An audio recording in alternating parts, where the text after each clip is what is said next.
Really two things. Just making sure we were under the lights again, making sure that our substitutions and all those things that can show up on the first game were as clean as possible. Got some really good work. The guys were really physical. So we worked on our football as well. And I think the biggest thing I told the team is, Coach Paterno used to always tell us, you make your biggest jump from game 1 to game 2. I think a lot of old coaches say that. So we don't want to try to do that after next week. We treated last night like a game so we could see, hey, where are we deficient? What do we need to improve upon? You can sometimes get to this last week and want to hurry up and get to the game, but we have to maximize every minute to improve.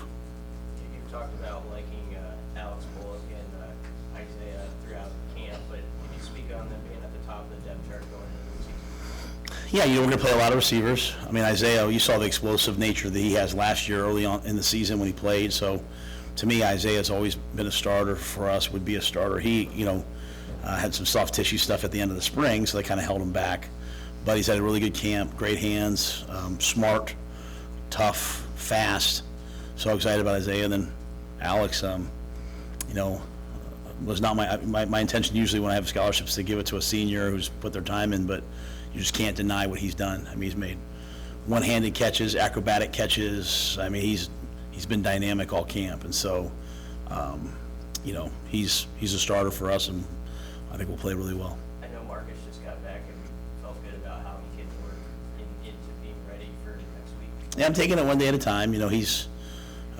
Marcus is, he'll be healthy, and he's, great thing about Marcus, he's played so much football, if anything, he probably knows the offense better now than he did before because he hasn't been practicing, so his only focus has been on, coaching the other guys. He's done a great job coaching the young players, and so I'm sure Marcus will be ready. So you put Alex on scholarship? Yes, sir. Yeah. How about that journey for just those two together, Alex and John, and just what they've done and accomplished in your program from where they were 9 months ago until now? Well, I hope Mr. and Mrs. Bullock went out and bought a car, went on vacation or something.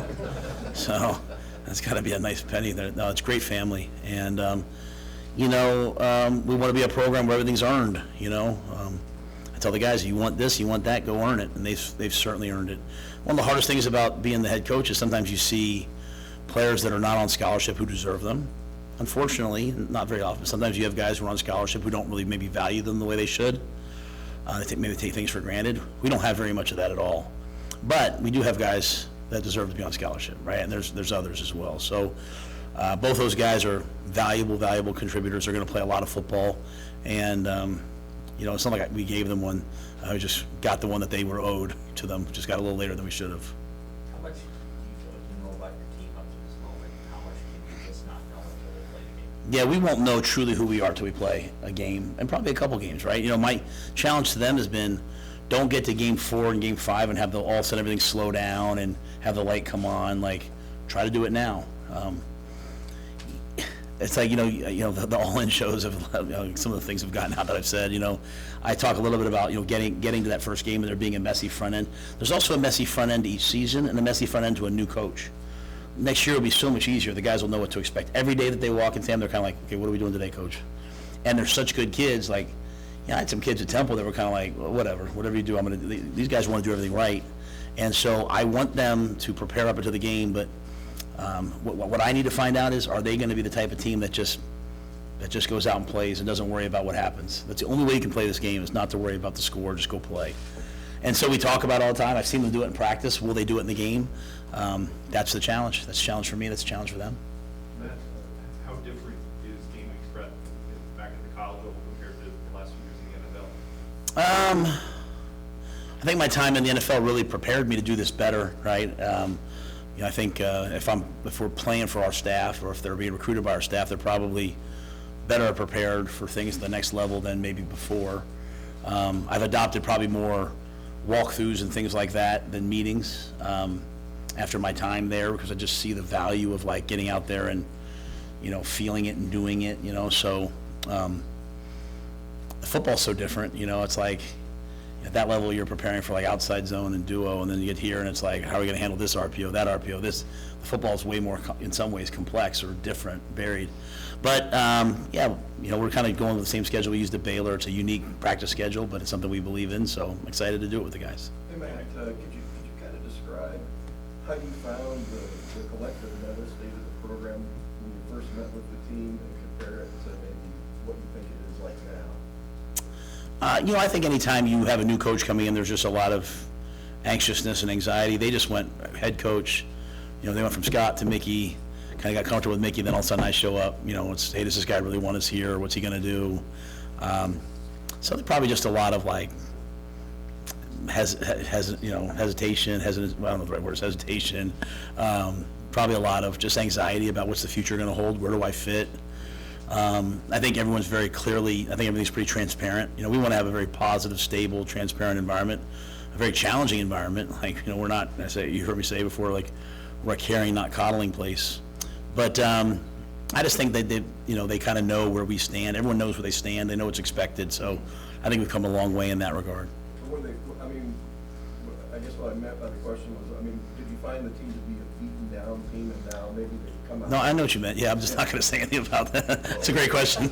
I don't want to say anything negative about the people that were here before me, and I think Mickey did a great job. I just think, they haven't won, right? Like, when you haven't won, you start being like, man, are we ever going to win? And what we've asked our guys to do is to take ownership of that. You know what I'm saying? So, I'll be honest with you. I will answer this though. I think this is like one of the most resilient groups of young people I've ever been around. Like, I've said it a couple times. I don't know if people take me seriously. I really feel like it's my obligation to watch. I remember Garrett Nelson sitting in my office, and Garrett Nelson needed to go to the NFL. Like, he was getting older. While I would love to have coached him, I was like, bro, this is your time. Like, go make it happen. But I remember Garrett, and I hope he's okay with sharing this, talking about like his father's legacy here and like how he wanted to be part of the group that turned it around. And I remember visiting with Nick and Luke, and they're trying to figure out, should we transfer? Should we stick around? Like, Coach Rhule, your MO is to kind of not be very good early and play the young guys. So, but their care for the program was so strong that I feel a tremendous obligation. Like, man, we have to find a way to help these guys win. So I don't know if they're beaten down as much as I would say just sort of like, they want this so badly and they haven't been able to, and they're kind of looking everywhere. And I think we've just tried to be very focused about, hey, let's focus on these things. So I feel like we're in a good place right now.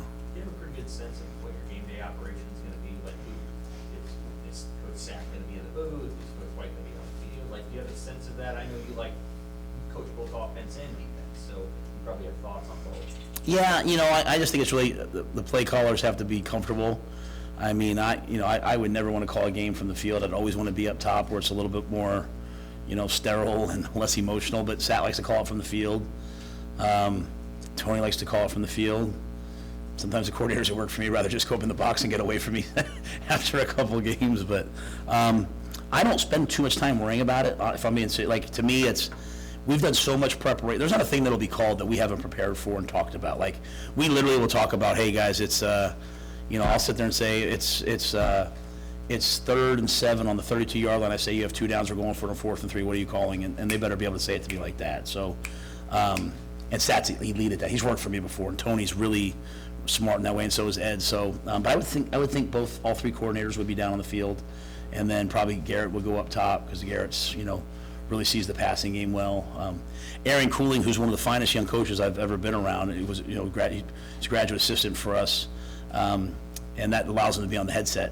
He works hand in hand with Donnie, so he'll be up as well, seeing the run game, and then one other player coach, and then on defense, I would anticipate like Rob going up, and then I'm not sure what they're going to do with Coop. So, but I would see the coordinators being down on the field. So much newness for this season in particular. How's this been for you to go through this process, and what are you feeling as you get ready for game 1 here at Nebraska? I'm having the time of my life. I really am. This is as happy as I've been in a really, really long time. My family's here now. My girls are happy at school. My family's happy. My wife's happy. My son's doing well. I really enjoy this team. I told our team the other day, I bring Leona. She's 8. I bring her around. She's around on Saturday. She'll be here all day Saturday. She'll be here all day Sunday. She's at the practice. She thinks Chief's her older brother. She plays catch with Chief. She sits in the team meeting. She gets on me about my language. But I told the team, I said, it's one thing when you bring your son, right? Like, it's one thing to bring your son. Like, when I bring my daughter, that's a statement of what I think about the men in the team, right? Like, I would not bring my daughters around men that I would not want her to look up to. And so, because of the collective group of people that's here, because of Trev, because of Dennis LeBlanc and Jamie Vaughn and Marquita Armstead and Doug Ewald and all the people, at that level, because of Sean and Susan and Keith and all the people that, there's just an elite group of people here, right? And so I really am having the time of my life. I haven't been this happy in a long time. You can tell by the look on my face, probably. What's one thing from the beginning of camp to now 6 days out you guys have grown in or improved on that you're most proud of? Football IQ and intelligence, situational football. When I first got here, it was kind of like, when we first got started, kind of like, hey, just let me ball, let me play, let me do my thing. Like, there's really no doing your thing when you play against good teams, right? It's like executing in the moments and in the situations and matching each moment with excellence. And so now I feel like we're at a moment where, like, I can put the ball down, like I don't know if you noticed in the one TV show that we did, like, I'll give the situation to two players and then they run off and tell everybody. Like, I couldn't have done that in the spring as well. Right now, like, I'd say it to the guys and they're locked into the situation. So situational awareness. Now, will that carry over to the game? I don't know. Like, I've shown them 2018 Colorado. I've shown them, what's the game where Crouch, Eric hits the guy down the sideline, they kick a field goal, Colorado scores with like 2,000, thank you. I showed them and the A&M game. I showed them all these old games, both with us. Today we watched Syracuse, Purdue, right? So just all these end of game situations.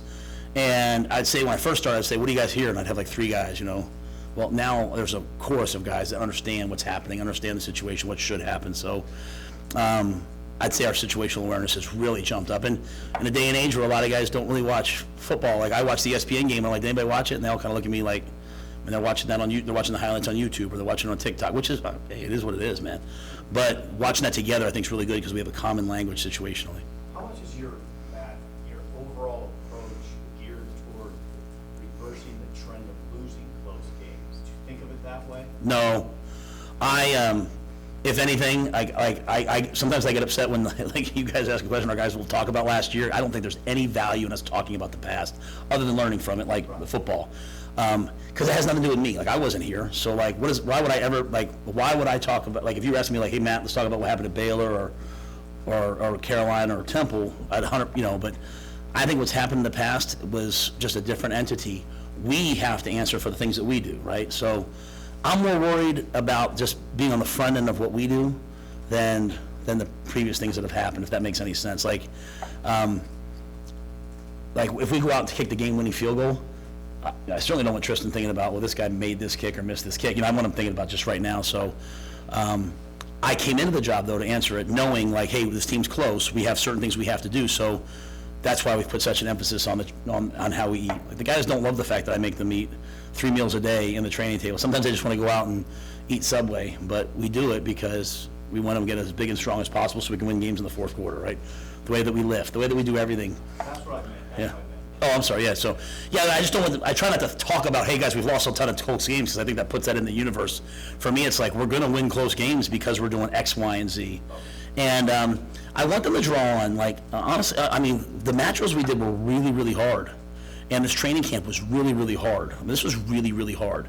And I want them to take pride. And we're playing Minnesota. I have the utmost respect for PJ Fleck. He's a friend of mine. I love the way he runs his program. It's different than me, but I love the fact that I'm in Texas. I can walk into a high school and I see like Hyper and Ski Uman row the boat on a wall, and I'm like, oh, PJ was here, huh? Like that's it. He believes in that, and it's what I love about them. It's why they've done what they've done over 7 years, and the way they play the game is the way I like to play the game. They run the ball, they play defense, they execute on third downs, and so like we understand like for us to go play in that game on the road, the first game for us as an entity together, we have to have gone through a really hard training camp. And we have to take in our confidence from that. This Tuesday's practice, I know kind of went out there and said it was a little bit lethargic, which drives me nuts that he said that. It was 110 degrees and we were practicing like we were in Junction, like the guys battled, right? It was, it wasn't good enough, and so we told them, but like we have a group that has really worked hard, and I want them to take confidence from that. And that confidence only means that you've earned the right to go play against another really good team. It should be a great game, but I guess that's more I want them to take their thoughts about what we've done since we've gotten here, but the whole thing was geared for, hey, let's get this team over the hump if we can. So. Hey, Matt, this is the last year the Big Ten will have divisions, and it both ways. I know in the American, where you, the last couple of years you had divisions and you won the thing to get to the title game. I guess, could you kind of give me your take on what you think of divisions versus not having divisions, and if one or the other makes life easier on a coach? Yeah, in the Big 12, we didn't have divisions, so invariably you always had to play a team you had, now it was only, at the time, whatever many teams it was, 10, 11, whatever, sorry, I can't remember that, but you played every team every year. So you were going to have to repeat against somebody or beat someone you hadn't beaten, whereas in bigger conferences, you can, maybe play someone you haven't played before, right? So, which one's better, I don't know, I thought it was kind of cool playing, divisions, but, the league's gotten so big, it'd be really hard to do that. As just kind of a purist, I like the way things always were, but I do appreciate the fact that at least now, the two best teams are playing in each conference. And so, like when we played Oklahoma, we played Navy, we played Houston. Those are the teams we played in conference championship games, and those were the best teams in the league. And so, moving forward, I think it's going to be really unique. There's a real challenge ahead for the Big Ten, but AJ Eds and, Commissioner Petiti, they'll figure it out. Does it make things more manageable, though, when you know that you're going to play this group of 6 teams every year? I don't know. I think, you're talking about, I think you kind of build a book of business about, hey, here's how we're going to play these guys. I think that repetitive nature. Sometimes you have to kind of diversify what you do each year because, people are zeroing in on what you're doing. So, yeah, I think having a repetitive opponent every single year certainly makes things easier in one regard, and then also you have to be ready to change a little bit because they know you and they're coming after you. So. Do you feel like your team's ready to play in 5 days? Yeah, oh yeah, we'll be ready to play. I know there's a relationship between the way Minnesota plays offense and its defensive efficiency. However, it's still the number 4 defense in the country from last year. A lot of people focus on their offense without really talking about their defense. What makes their defense so good? Well, Joe Rossi's a great coach. I know Joe way back at Rutgers, so he's a great coach. They have really good players, okay? But they know what they're doing. Like everything is so. If you're just looking at it as an outsider, it's like, well, they're playing quarters. No, it's like the teams that do that really well, the Iowas, them, like everything has a purpose. You put the back here, you're going to get this, some combination over here, and so a lot of times you face a team like this and you don't really understand their defense. They do such a great job. They play team defense. Everything is funneled to certain players. Everything is put together.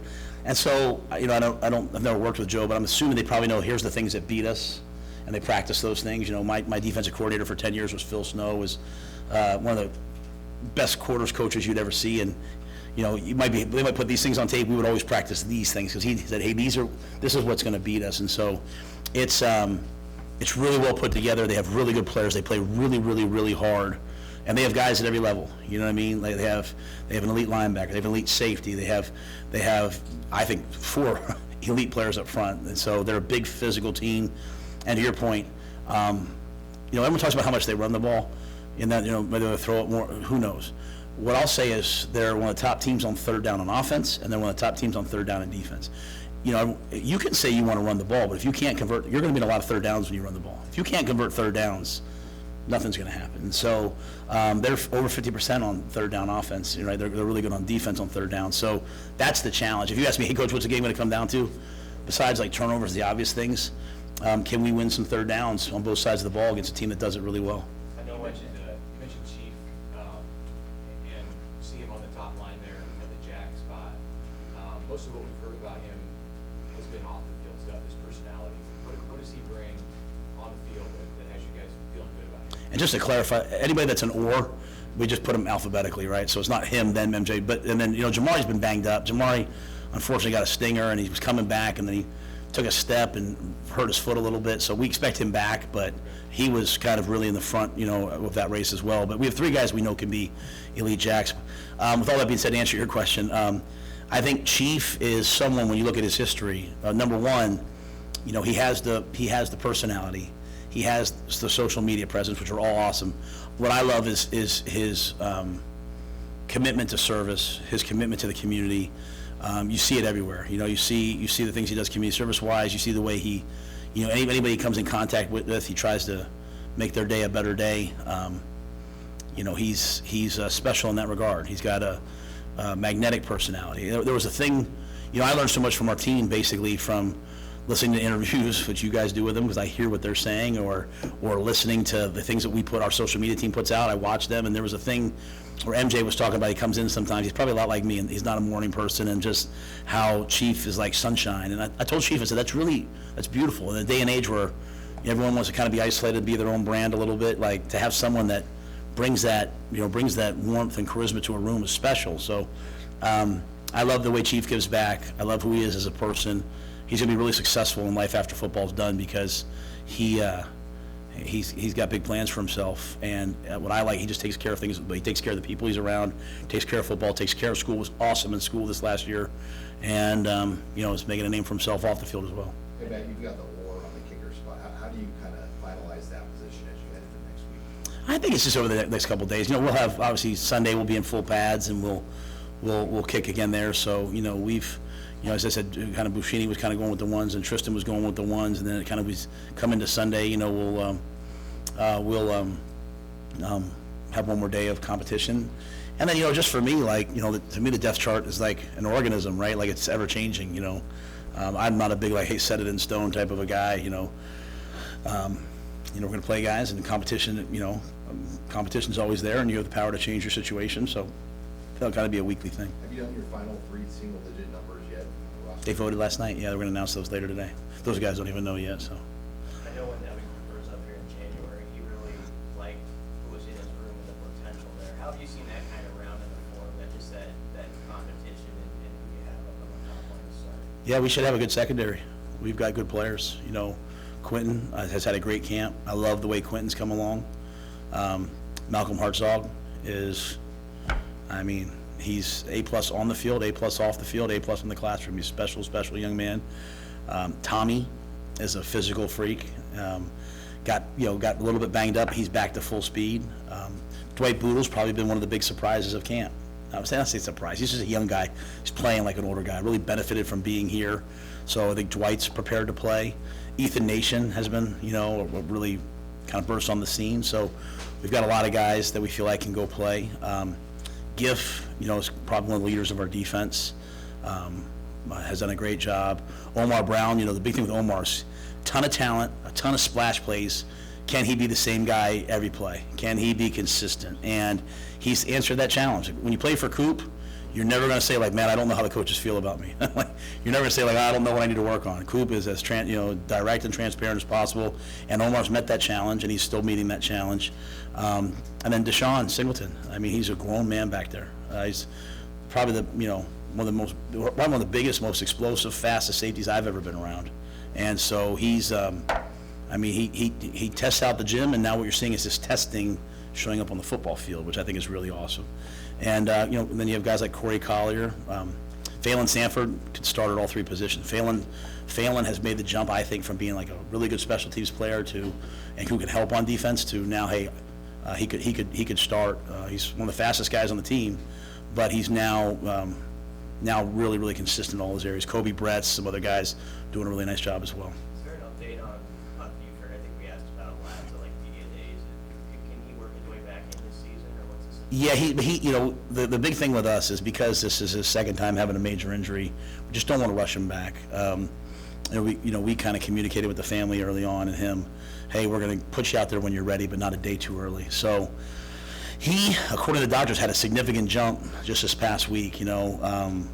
So he's going to hopefully begin to progress into on the field work. I think right now, though, I wouldn't look for him anytime soon on the field. I think it's more of a, maybe week 5, maybe week 6. If not, maybe it's, the last 4 games of the year, and then he redshirts this year and plays for 2 years. Either way, our responsibility is to make sure he comes back. There's a big difference between letting guys come back when they can come back or when they should come back. And we want him to come back when he should come back, because he has, he's got pro potential, and I want to make sure he's healthy. Have you gotten word on the Gilbert waiver yet, or anything that you can share there? Yeah, it's still on. It's still in progress. We're hoping, before we head to Minnesota, we'll have a little bit more finality on it. There's obviously been some twists and turns and things going back and forth, and out of respect for Eric, I haven't really broadcast all those different things, but there's still looking for some finality, and everyone's working hard to get it done. No one knows it's going to happen on Thursday, but what are you confident in your team knowing that you guys will do? well? Oh, that's such a great question. I'm confident that we're going to play hard.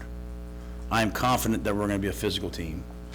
I'm confident that if things don't go well early, that we're not going to panic.